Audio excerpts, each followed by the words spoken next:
বন্ধুরা, প্রচন্ড গরমে আম পাকতে শুরু করেছে আর রাতের বেলায় প্রচন্ড গরমে আমরা ঘরের মধ্যে সিদ্ধ হয়ে আম পাকার মতো পেকে যাচ্ছি।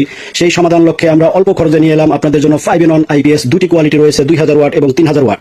শক্ত মজবুত স্টিলের বডি, উপরে ক্যারি করার জন্য হাতল দেওয়া হয়েছে, প্লাস্টিকের হাতল। খুব সহজে এটা ধরে কিন্তু আপনি স্থানান্তর করতে পারবেন, এক জায়গা থেকে অন্য জায়গায় নিতে পারবেন। প্যাকেটগুলি সাজানো রয়েছে এবং প্যাকেটের গায়ে পরিষ্কার লেখা রয়েছে 5-in-1। এই আইপিএস গুলি প্রথমত ইনভার্টারের কাজ করবে, অর্থাৎ ডিসি কেসি বানাবে, অর্থাৎ 12 ভোল্ট ব্যাটারির শক্তিকে কারেন্টে রূপান্তরিত করে দিবে। সুতরাং কারেন্টে চলে এরকম লাইট, ফ্যান, টিভি, কম্পিউটার সবকিছু আপনি 12 ভোল্ট ব্যাটারি থেকে চালাতে পারবেন। যে কোনো টাইপের ব্যাটারি আপনি ব্যবহার করতে পারেন, সেটা 12 ভোল্টের হলেই হয়। ব্যাটারির এম্পিয়ার যত বেশি হবে, ব্যাকআপ তত বেশি পাবেন। আপনার বাসায় কিংবা আশেপাশ থেকে যদি একটি ভ্যান রিক্সার ব্যাটারি আপনি ম্যানেজ করে নিতে পারেন, সেখান থেকেও কিন্তু আপনি কারেন্টের সারটা পাবেন। তো আপনার ব্যাটারি কারেন্ট থেকে চার্জ হবে এবং সরাসরি সোলার প্যানেল থেকেও কিন্তু চার্জ হবে। 2000 ওয়াটের সাথে 20 এম্পিয়ারের চার্জার রয়েছে এবং 3000 ওয়াটের সাথেও কিন্তু 20 এম্পিয়ারের চার্জার রয়েছে। সুতরাং যে কোনো টাইপের ব্যাটারি খুব দ্রুত চার্জ করতে সক্ষম। এই ডিভাইসটি কারেন্ট থেকে যেমন ব্যাটারি চার্জ করতে সক্ষম, তেমনি সোলার থেকেও কিন্তু ব্যাটারি চার্জ করতে সক্ষম। যেহেতু দিনের বেলা সরাসরি সোলার থেকে আপনার কারেন্টের ডিভাইসগুলি ডাইরেক্ট চলতে থাকবে, সেহেতু দিনের বেলা 1 টাকা বিদ্যুৎ খরচ আসবে না। একদম ক্লিয়ার ডিজিটাল ডিসপ্লে, পরিষ্কার দেখতে পাচ্ছেন। ব্যাটারি ভোল্ট রয়েছে 12.5।